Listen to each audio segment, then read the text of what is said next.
আসসালামু আলাইকুম প্রিয় দর্শক, অন্যমঞ্চের আলাপচাইতে আপনাদের সকলকে আমন্ত্রণ জানাচ্ছি। ভাই, মেজাজটা খুব খারাপ, গালাগালি করতে ইচ্ছা করছে। মুশকিলটা হচ্ছে বয়স হয়ে গিয়েছে এবং আমরা আসলে ঠিক গালাগালি করার লোক না।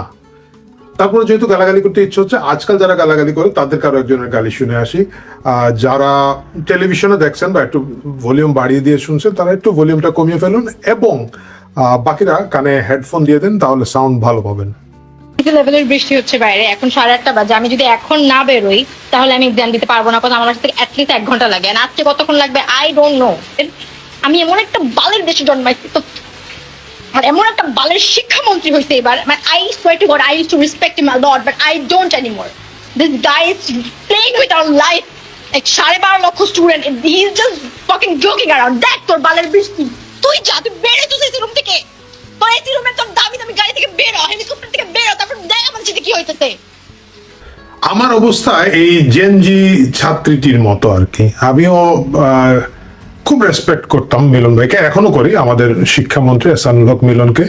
কিন্তু আমার একটা প্রশ্ন হচ্ছে যে কি দুঃখে, কি কারণে এই বন্যার মধ্যে কোমর পানি গলা পানিতে মানে 7 তাক দিয়ে গিয়ে ছাত্রছাত্রীদেরকে এইচএসসি পরীক্ষা দিতে হবে। আমি জানি না তারেক রহমান এবং তারেক রহমানের সুপার্থী যারা আছেন তারা বুঝতেছেন পারছেন কিনা মা, যে তাদের যে শিক্ষামন্ত্রী আছেন এহসানুল হক মিলন খুবই ভালো লোক, খুবই ডেডিকেটেড লোক, কিন্তু ডেট এক্সপায়ার্ড মাল, যেটা আমি আগেও একটা ভিডিওতে বলেছিলাম যে তার পক্ষে এখন আর আসলে বর্তমান যুগের সাথে তাল মিলিয়ে কাজকর্ম করার মতো অবস্থা ওনার আর নাই।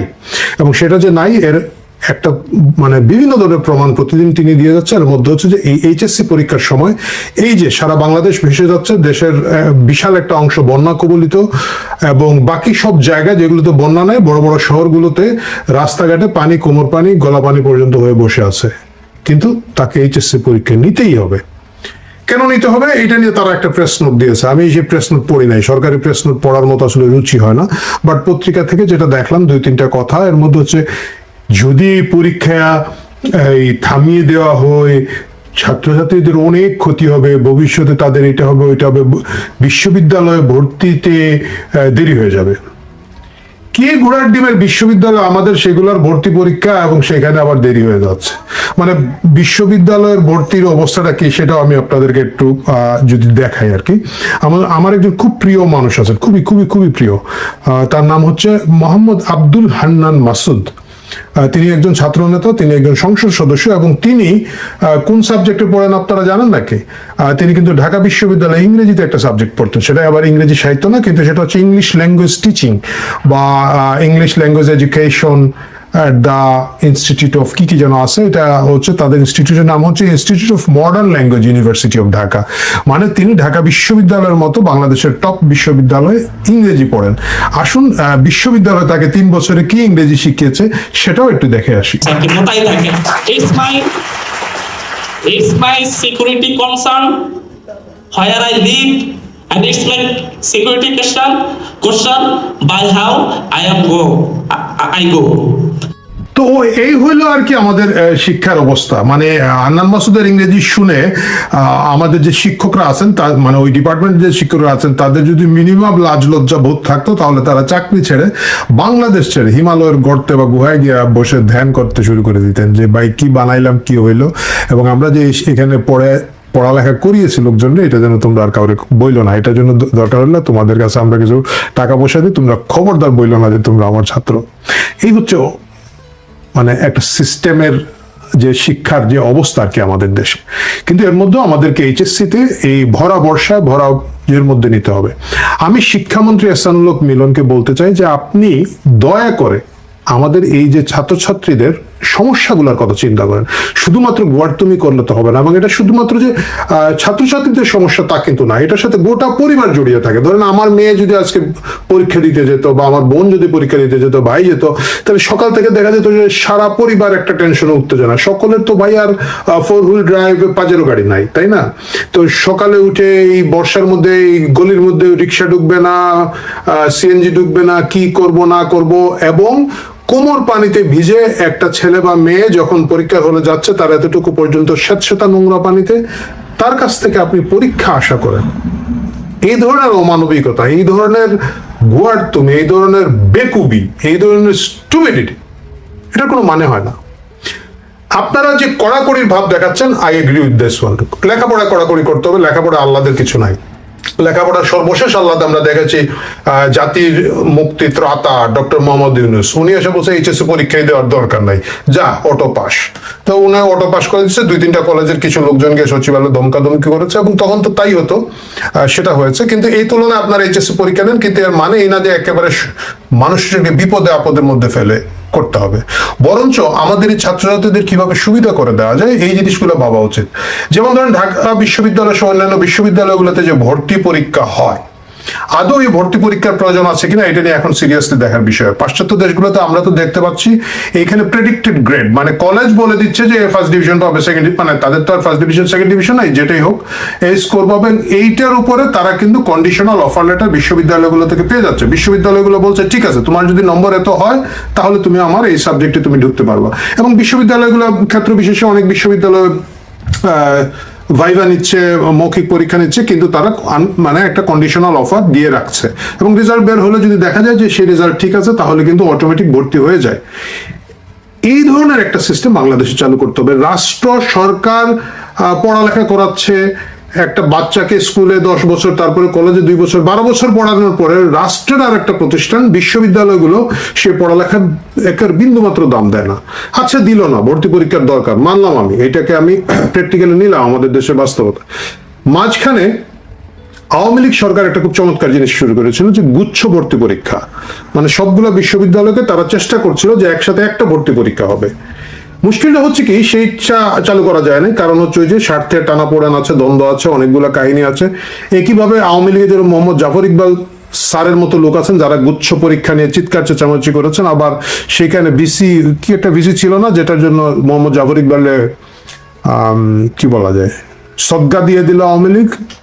যাই হোক, ওই বিসির নাম এগুলো গুরুত্বপূর্ণ নাম না, যাই হোক এই ধরনের গুচ্ছ পরীক্ষার চেষ্টা করা হচ্ছিল। এখন মাঝখানে হয়েছে কি, দেশ স্বাধীন হয়েছে তো আবার নতুন করে দেশ স্বাধীন হয়ে সবই স্বাধীন হয়েছে। ইভেন যে বিশ্ববিদ্যালয়গুলা এই গুচ্ছ পরীক্ষার ভিতরে ছিল, আমি শুনলাম যে তারাও অনেকে বেরিয়ে যাচ্ছে। বাংলাদেশের বড় বিশ্ববিদ্যালয় কোনোটাই গুচ্ছের মধ্যে নয়, তারা প্রত্যেকে আলাদা আলাদাভাবে ভর্তি পরীক্ষা নেবে। ঢাকা বিশ্ববিদ্যালয়, চিটাগাং বিশ্ববিদ্যালয়, রাজশাহী বিশ্ববিদ্যালয়, আমি জানি না খুলনা বিশ্ববিদ্যালয়, হয়তো জাহাঙ্গীরনগর বিশ্ববিদ্যালয়, জগন্নাথ বিশ্ববিদ্যালয়, প্রত্যেকে আলাদা আলাদাভাবে নেবে।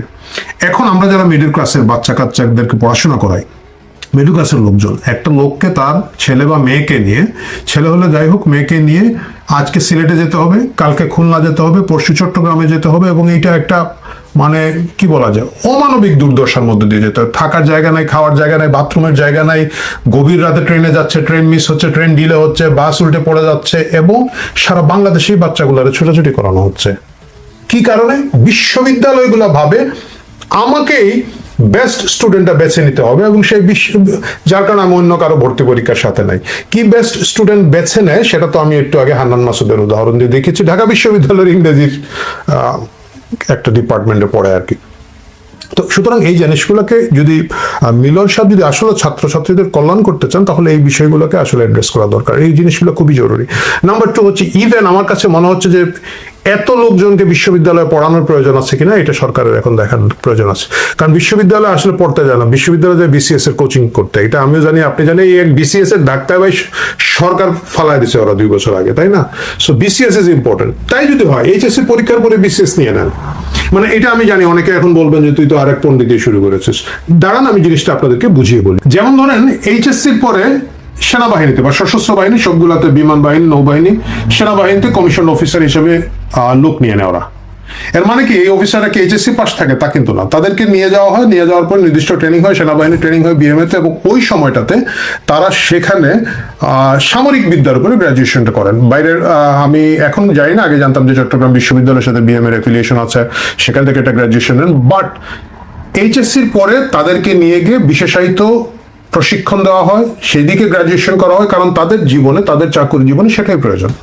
একই ক্ষেত্রে আমাদের সরকারি অন্যান্য চাকরিগুলোতে এইটা করা উচিত, করা দরকার। এই মুহূর্তে করার দরকার হলে কি হবে, ধরেন আপনি এইচএসসি করে বিসিএস দিয়ে দিলেন, বিসিএস এ যারা অ্যাডমিন ক্যাডার পেল তাদেরকে আপনি 3 বছর 4 বছর সেটা পাবলিক বিশ্ববিদ্যালয় হতে পারে, ঢাকা বিশ্ববিদ্যালয় বা অন্যান্য জায়গায়, আপনি তাদেরকে পাবলিক অ্যাডমিনের উপরে বা প্রশাসন চালানোর উপরে একটা ফুল অনার্স কোর্স করান। যারা ট্যাক্স পাবে, ধরেন এনবিআর যাবে, যারা ধরেন কাস্টমস পাবে, তাদেরকে আপনি অর্থনীতি ডিপার্টমেন্টের আন্ডারে, তাদের অনুষদের আন্ডারে একটা সাবজেক্ট খুলে দেন। সেই সাবজেক্টের উপরে তারা কর ম্যানেজমেন্ট করা বা কাস্টমস, ভ্যাট, এক্সাইজ, বাকি যে জিনিসগুলো আছে এইগুলোর উপরে তারা 3 বছর 4 বছর অনার্স পড়ুক এবং মাস্টার্স করুক, এবং তারপরে তারা চাকরিতে যোগ দিক। তাহলে হচ্ছেটা কি, বাকিরা যারা এটা সুযোগটা পেল না, হয়তো 2-3 বছর দেন, 2-3 বার সুযোগ দেন একটা লোককে, তারপরে কিন্তু সে যে সাবজেক্ট পাবো এটাতে মনোযোগ দিবে, এবং এর অধিকাংশই তখন এইসব মাইন্ড করে নেবে। অনেক ভুয়া সাবজেক্ট আছে, সেই ভুয়া সাবজেক্টগুলোতে পড়তে যাবে না। পালি একটা সাবজেক্ট আছে ঢাকা বিশ্ববিদ্যালয়ে, এই পালি সাবজেক্টটা যে পড়ে যারা পড়েন, এরা এটা ব্যবহারিক প্রয়োগটা কোথায় করেন আমি জানি না, এরা কিন্তু তা করেন না। তাহলে তারা কেন করেন, যে পালি পড়েও বিসিএস দেওয়া যায়। তো যদি বিসিএসটা ওনারা আগে দিয়ে দিতে পারতেন, চাকরি হয়ে যেত, তাহলে এই পালি ডিপার্টমেন্ট টাইপের আরো ওই যে অসংখ্য ডিপার্টমেন্ট বিভিন্ন জায়গায় খোলা হচ্ছে। এই যে বললাম হান্নান মাসুদের ডিপার্টমেন্ট, এটার নামই আমি আগে আসলে জানতাম না, আমি মূর্খ মানুষ, কিন্তু আমাদের সময় ঢাকা বিশ্ববিদ্যালয়ে এই সাবজেক্ট ছিল বলে আমার মনে পড়ে না, একটাই ছিল ইংরেজি ডিপার্টমেন্ট, এবং খুব ভাব চক্কর ছিল ওদের। যাই হোক, তাহলে হতো কি, বিশ্ববিদ্যালয়ে যে যাওয়ার যে বা গ্রাজুয়েট হওয়ার যে একটা আকাঙ্ক্ষা, এর মূল কারণটা হচ্ছে বিসিএস, এবং বিসিএস দিয়ে দিয়ে যদি আপনি এদেরকে, ধরুন যারা পুলিশে পেল, যারা ধরেন পররাষ্ট্র পেল আইআরে যাবে, যারা পুলিশ পেল ক্রিমিনোলজির যে সাবজেক্টগুলো আছে তাদেরকে এখানে ভর্তি করে দেন, তারা এটা পাশ করুক, এবং বাকি যারা আছেন তারা তখন এই ধান্দা বাদ দিয়ে দিবে, এবং তারা যাদের গ্রাজুয়েট হওয়ার মতো আর্থিক সামর্থ্য আছে বা অন্যান্য পরিকল্পনা আছে, শখ আহ্লাদ আছে, তারা করে, বাকিরা কিন্তু টেকনোলজিতে চলে যেতে পারে। আমাদের অনেকগুলো টেকনোলজিক্যাল ইনস্টিটিউট তৈরি করা দরকার, এবং সেগুলোতে এদেরকে আমরা তখন স্থান দিতে পারবো। এতে হচ্ছে যে উচ্চশিক্ষার যে বিপুল ব্যয়ভার এবং এই যে বিপুল অপচয়, সেটা বন্ধ করা যায়। আমি মিলন সাহেবকে অনুরোধ করবো যে, আমি বলছি না যে এই প্রস্তাবটা আপনারা মানবেন, আমি জানি কমেন্টে অনেক লোকজন অলরেডি রেডি হয়ে গেছেন গালাগালি করার জন্য, আই লাভ দ্যাট, গালাগালি করেন, কিন্তু এই বিকল্পগুলো নিয়ে চিন্তা করুন, এবং মানুষের, আমাদের এই প্রজন্মের এই বাচ্চাগুলোর, এই স্টুডেন্টদের কিভাবে সুযোগ সুবিধা তৈরি করা যায়, কমফোর্ট দেওয়া যায়, লেখাপড়ার মান উন্নত করে, নকল আর হবে না, এটার সাথে আমি আপনার সাথে একমত, কিন্তু বাকি জিনিসগুলো কিভাবে সুবিধা করে দেওয়া সেটা নিয়ে আমার মনে সিরিয়াসলি ভাবেন। আল্লাহর ওয়াস্তে এই গোয়ার তুমি বাদ দেন, এই ভর বর্ষায়, এই ভর বন্যায় এদের উপরে আপনাদের হেডনটার দেখেন না। ইতিমধ্যে সরকার থেকে এমন কোন মহল নাই যেখানে তার প্রতিক্রিয়া দেখানো হয় নাই। তাতে আওয়ামী লীগের চাঙ্গা যা হওয়ার হয়ে গেছে। আওয়ামী লীগের লোকেরা এখন সারা বাংলাদেশে তারা talk of the Bangladesh. Sheikh Hasina এবং আওয়ামী লীগের মনোবল আমি মনে হয় গত 5-7 দিনে অনেক বেড়েছে, অনেক বৃদ্ধি পেয়েছে। কারণ তারা এখন একটা কথা বলতে পারছে, চ্যালেঞ্জ দিয়ে বলতে পারছে, শেখ হাসিনা আসিতেছে। এই যে আসিতেছে, তারপর এটা তো এন্ড নাই, এটা তো মানে আসিতেছে তো কোনো নাই,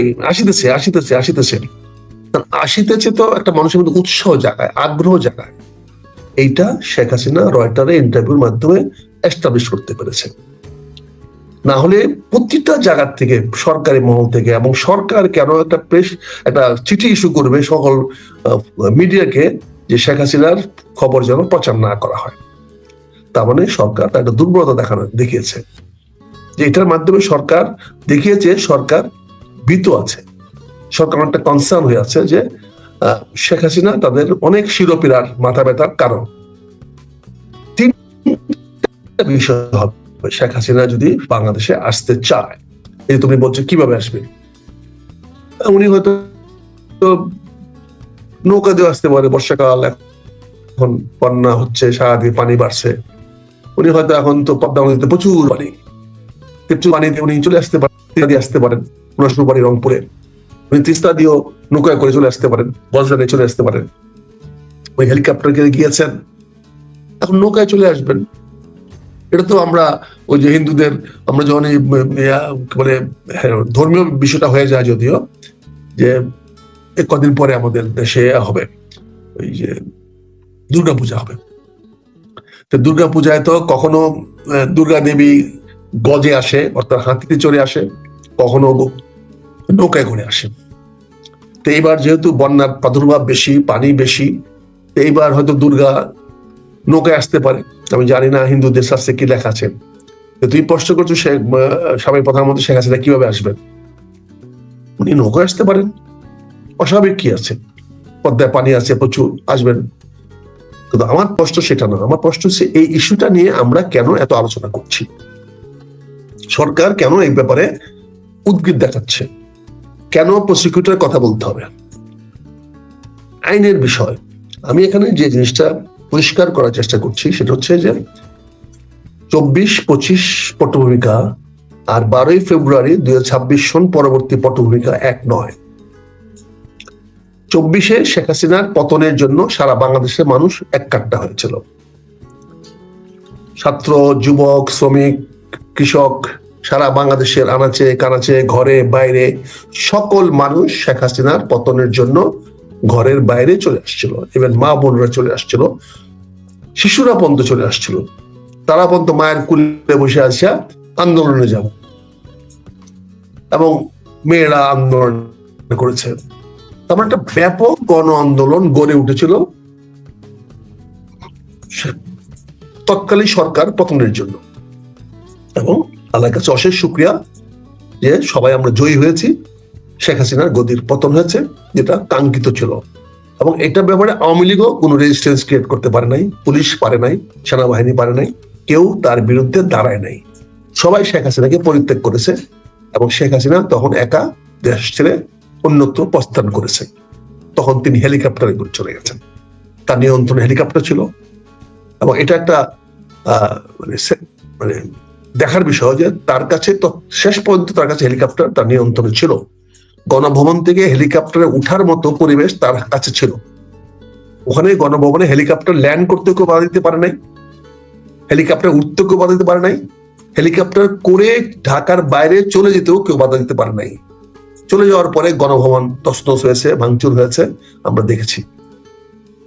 এবং গণভবনের কাতলা মাছটা নাকি হাসিনার মাছ, কাতলা মাছ ছিল, সেই হাসিনার কাতলা মাছটা এক ভাই আমার নিয়ে গেছেন, নিয়ে গিয়ে উনি ভালো করে খাওয়া দাওয়া করেছেন। এই তো ছিল আন্দোলনের আমাদের পটভূমিকা। কাতলা মাছটা আমরা নিয়ে গেছি, ফার্নিচার নিয়ে আসছি, অনেকে গণভবনের ফার্নিচার নিয়ে গেছেন, যেন ভাবটা যেন এইটা শেখ হাসিনার বাড়ি ছিল, তার সম্পত্তি ছিল। কিন্তু এগুলো যে রাষ্ট্রীয় সম্পদ ছিল, এগুলো কিন্তু আমরা কেউ চিন্তা করি নাই। আন্দোলনের তৎকালীন সময় রাষ্ট্রীয় সম্পদে অনেক ক্ষতি হয়েছে। যাই হোক, আন্দোলনের সময়টা হয়, আমরা মেনে নিয়েছি। কিন্তু সে আন্দোলনটা কি বিপ্লব ছিল না অভ্যুত্ত ছিল, এটা নিয়ে এখন নতুন করে আবার বিতর্ক দেখা দিয়েছে। আমরা স্পষ্ট বলেছিলাম এটা অভ্যুত্থান ছিল না, এটা ছিল বিপ্লব। কিন্তু এই বিপ্লবের পিঠে প্রথম ছুরিকাঘাত করলেন ডক্টর ইউনূস এসে, আসিফ নজরুল এবং এই সমস্ত লোকদেরকে নিয়ে এই বিপ্লবের মধ্যে উনি ছুরিকাঘাত করলেন, করে বিপ্লবটাকে অভ্যুত্থান করলেন, সংবিধান নিয়ে আসলেন। সংবিধানের আলোকে ওই কি বলে সংবিধানের নেসেসিটি অফ ডক্ট্রিনের আওতায় সাজানো সুপ্রিম কোর্টের একটা মিথ্যা রায় বানিয়ে তারা ক্ষমতায় আসলেন, মিথ্যা দিয়ে শুরু করলেন। এটা অত্যন্ত দুর্ভাগ্যজনক, এটা প্রয়োজন ছিল না। সুপ্রিম কোর্টের জজ সাহেব যখন ক্যান্টনমেন্টের আশ্রয় নিয়ে আছে, তখন সেখানে সুপ্রিম কোর্টের সেশন দেখায়া টেবিল বসে আসিফ নজরুল একটা এলান নিয়ে আসলেন যে নেসেসিটি অফ ডক্ট্রিন হিসাবে উনি শপথ নিতে পারেন। প্রয়োজন ছিল না। বর্তমান সরকার শপথ নিয়েছে সংসদের দক্ষিণ প্লাজায়। এই শপথটা তো ডক্টর ইউনূস সাহেব শিক্ষা ও নির্মাণে নিতে পারতো, বাংলাদেশের শহীদ মিনারের সামনে নিতে পারতো, রাজু ভাস্করের সামনে নিতে পারতো। সংসদেও যদি তখন সংসদ ভবন লুট হয়ে গেছিল, আপনি রাজু ভাস্করের সামনে নিতেন, এটা বিপ্লবী সরকারের রূপ দিতেন, বিপ্লবী সরকার করতেন, করে বলতেন আমরা 5 বছর ক্ষমতায় থাকবো, 5 বছর এই বিপ্লবী সরকার দেশ শাসন করবে। কে বাধা দিত আপনাকে? কার তখন বাধা দেওয়ার ক্ষমতা ছিল? এবং সেনাবাহিনীও বলতে হইতো আমি বিপ্লবী সরকারের অধীনে থাকবো এবং বিপ্লবী সরকারকে সর্বাত্মক সহযোগিতা করব, বলতে বাধ্য হতো। পুলিশও ডিসঅর্গানাইজড হয়ে গেছিল, পুলিশকেও এই বিপ্লবী সরকার অর্গানাইজ করতে পারত। কিন্তু দুর্ভাগ্যজনক হলো একটা অশুভ নেতৃত্বের কারণে, একটা অযোগ্য নেতৃত্বের কারণে, একটা অযোগ্য চক্রের কারণে আমাদের বিপ্লবটা ব্যাহত হয়ে গেল। যে পরিবর্তন, যে আকাঙ্ক্ষা আমরা বাংলাদেশে চেয়েছিলাম, সে আকাঙ্ক্ষাটা আর পালন করার সুযোগ থাকলো না।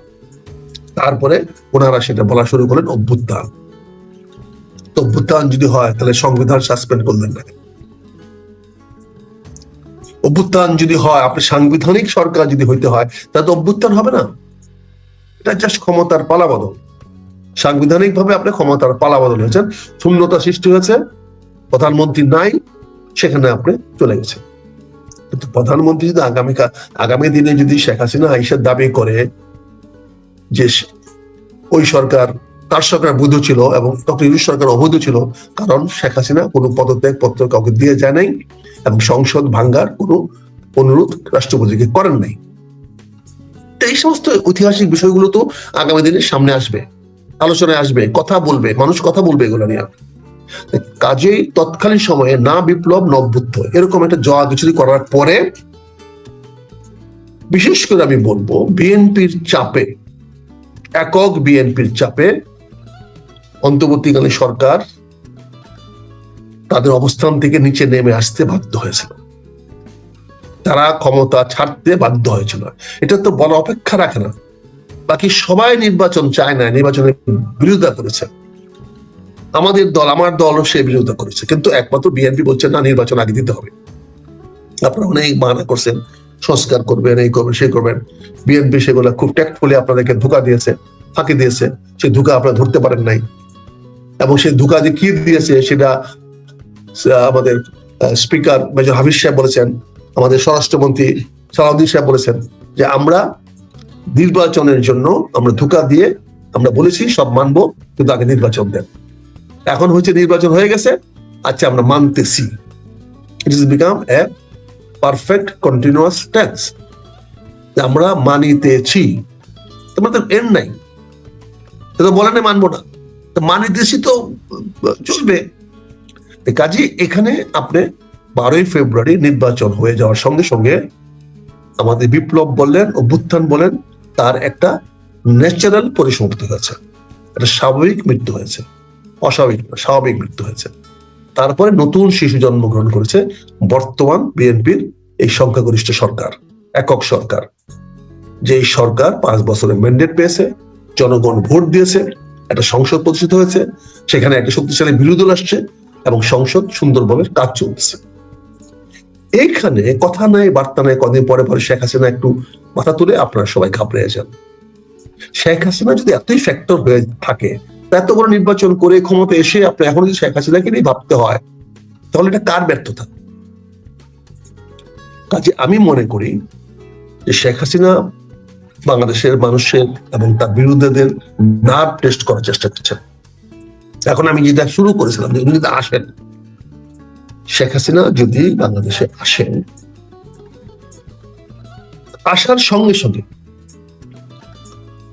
এখন প্রশ্ন করছে কিভাবে আসবেন। সে ভারতে আছে, দরকার পড়লে ভারত তাকে একটা পাস দিবে। এখানে উদাহরণ আছে, আমাদের বর্তমান প্রধানমন্ত্রী তারেক রহমান সাহেব তো পাসপোর্ট ছিল না, সেই পাসপোর্ট বানিয়ে দেওয়া হয়েছে না তড়িঘড়ি করে। এটা শেখ হাসিনা বেলা হবে না, তার গ্যারান্টি কোথায়? সেটা তো হতে পারে, অতীত হয়েছে, আমরা দেখেছি।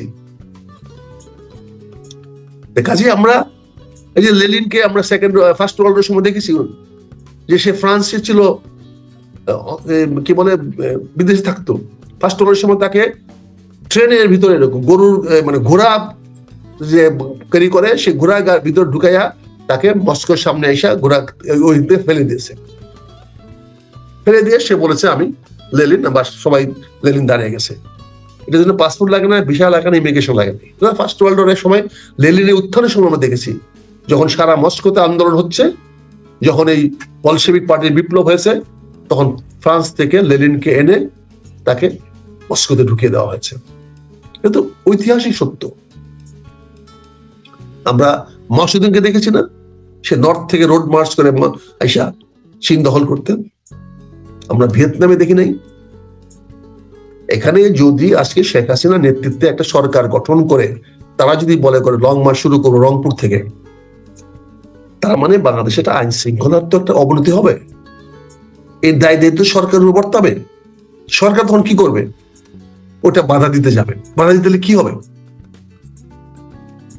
এই ধরনের আলোচনাগুলো আমরা তো করতে চাই না, এই ধরনের জিনিসগুলো আমরা সামনে আনতে চাই না। It's dangerous. এই যে আজকে থেকে আমরা 1 বছর 2 বছর আগে বলেছি আপনারা এগুলা করেন না। রংপুর কেটে যাওয়ার মতো জায়গা আছে, কেটে ফেলার মতো জায়গা আছে, আপনার ওই আমাদের ফেনী কেটে ফেলার মতো সুযোগ আছে। এখন দেখেন সবাই বলতেছেন, এই যে আমাদের কর্নেল সাহেব বলে রংপুর নিয়ে গেলে উনি কলকাতা নিয়ে নেবেন। কি অদ্ভুত কথা বলেন! এত বড় সিনিয়র নেতা, জাতীয় নেতা আমাদের, যাদের কথা আমাদের সামনে ব্যাদ বাক্য হবে। আমি জানি না উনি সেটা বলেছেন কিনা, আমি শুনি না, তোমার কাছে এখন শুনলাম কিন্তু কলকাতা নিয়ে নেবেন। খেলা মেয়ে, বাচ্চা, মানে বাচ্চা ছেলেদের কথা। এখন এই জিনিসগুলো আপনাকে ভাবতে হবে। শেখ হাসিনা এখন যখনই বাংলাদেশে ঢুকবে তখন শেখ হাসিনার ফাঁসির আসামি হলো সরকারি বা ফাঁসি না দেওয়া পর্যন্ত তার নিরাপত্তার দায়িত্ব বর্তমান সরকারের। আর সেই দায়িত্ব যদি বর্তমান সরকার পালন করতে না পারে, সেই সরকারের ক্ষমতা আছে শেখ হাসিনাকে নিয়ে এসে আদালতের মাধ্যমে ফাঁসি দেওয়ার, কিন্তু এর বাইরে তো কিছু করার ক্ষমতা নেই। তাহলে যে ব্যাপক আইন শৃঙ্খলা অবনতি হবে, শেখ হাসিনা যখন আসবে তখন তো সেই ব্যবস্থা করে আসবে, সে তো এমনি চলে আসবে না। তাহলে ওই অবস্থাটা কি হবে? এবং এখন সরকারের উপরে চাপ সৃষ্টি করা হচ্ছে, ভয়াবহ অবস্থা সৃষ্টি করা হচ্ছে। এবং অদ্ভুত ভাবে আজকে কি বলা হচ্ছে, প্রধানমন্ত্রীকে আজকে আপনি বাসের প্যাসেঞ্জার বানাইয়া সারা বাংলাদেশে ঘোরাচ্ছেন। অদ্ভুত। আমি কর্নেল সাহেব বলেছেন যে উনি যেন, আচ্ছা ওই প্রসঙ্গে পরে আসতেছি। তাহলে এখন শেখ হাসিনার বিষয়টা আমার মনে হয় আমরা এটা আওয়ামী লীগের উপর ছেড়ে দিই, জনগণের উপর ছেড়ে দিই। আওয়ামী লীগের যদি হ্যাডম থাকে, তারা যদি ঘুরে দাঁড়ানোর মতো ক্ষমতা দেখাতে পারে, তারা যদি আবার রাজপথে আসতে পারে, তাহলে হয়তো শেখ হাসিনা আসবে। শেখ হাসিনা তাদের কর্মীদের, নেতাদের মনোবল চাঙ্গা করার জন্য কথাটা বলেছে। নেতারা মনোবল চাঙ্গা হয়, নেতারা যদি সামনে এগিয়ে আসার চিন্তা করে, নেতারা যদি ত্যাগ স্বীকার করতে চায়, জীবন দিতে প্রস্তুত থাকে, তাহলে এটা আওয়ামী লীগের হ্যাডম। আওয়ামী লীগ যদি সেভাবে হ্যাডম দেখাতে পারে, হয়তো শেখ হাসিনা ফিরে আসবে। কিন্তু আমি প্রত্যাশা করব যে বাংলাদেশে শান্তি শৃঙ্খলার বজায় রাখার জন্য শেখ হাসিনার বিষয়টাকে আপাতত আপনারা চুপ করে যান। এটা নিয়ে কারো কথা বলার দরকার নেই, এটা নিয়ে আলোচনা করার দরকার নেই। সরকার এটা নিয়ে আর কাউকে ইন্ধন যোগায় না, এটাকে জাস্ট কি বলে যে অপ্রাসঙ্গিক করে ফেলেন। শেখ হাসিনাকে বাংলাদেশের রাজনীতিতে আপাতত অপ্রাসঙ্গিক করার চেষ্টা করেন, তাহলে হবে। এটা আওয়ামী লীগেরও ভালো হবে, এতে শেখ হাসিনার ভালো হবে, বাংলাদেশের জনগণের তো অবশ্যই ভালো হবে। মানে আবারও একটা অরাজকতা সৃষ্টি হওয়ার সুযোগ হবে, যেখানে সরকারের ব্যর্থতার দায় দেখতে হবে, যেখানে সরকারকে ফেলে দেওয়ার মতো একটা কথা হতে পারে। বাংলাদেশের রাজনীতি এখন আন্দোলন হয়ে গেছে ছল ছাতুরি আন্দোলন, কেউ সত্য কথা বলে না। যেমন আইন আমাদের স্বরাষ্ট্রমন্ত্রী বলেছেন আমরা ধোঁকা দিয়া ইলেকশন করাইছি, এবং এখনো অনেকে মনে করে যে আমরা এইভাবে সরকার পতন করে ফেলবো, এই করে ফেলবো, সেই করে ধোঁকাবাজি রাজনীতি চলতেছে। এই ধোঁকাবাজি রাজনীতি চলবে না। আপনাদের জাতীয় নেতাদেরকে জাতীয় পর্যায়ে জাতীয় দায়িত্ব নিয়ে কথা বলতে হবে। একটি রাজনৈতিক দলের নেতার মুখে কখনোই শোভা পায় না আমরা কলকাতা দখল করে ফেলবো। ভেরি ভেরি মানে আনবিকামিং স্টেটমেন্ট। এটা কোনো একজন জাতীয় নেতার মুখে, এটা আমাদের মতো লোকদের ফটকাবাজি, যারা আমরা ইউটিউবার করি, যারা আমরা ফেসবুক করি, তাদের মুখে বলা ঠিক আছে আমরা 2 পয়সা কামাই করার জন্য, এটা ওই কি বলে যে ভাইরাল করার জন্য আমরা অনেক কিছু বলতে পারি। আমরা বলতে পারি ইন্ডিয়া লাল কেল্লা দখল করে ফেলবো, আমি প্রস্তুত লাল কেল্লা দখল করে ফেলবো, এটা আমি বলতে পারি। কিন্তু আমি যখন পার্টির বেনিফিট, পার্টির নেতৃত্বে থাকবো, আমি বলতে পারি না। এটা বলা কোনো অবস্থাতেই সঠিক কাজ হবে না। এটা অত্যন্ত উস্কানিমূলক কথা হবে, দেশের অশান্তি বজায় রাখবে। এখন আমি আসি মাননীয় প্রধানমন্ত্রী রাখতে না থাকার জন্য যে উপদেশটা দেওয়া হয়েছে, এটার পিছনে মাছ যেটা কি, একটি চক্র অত্যন্ত সূক্ষ্ম পরিকল্পিত ভাবে তারেক রহমান সাহেবকে আইসোলেট করা বা একঘরে করার চেষ্টা করে ফেলা হচ্ছে।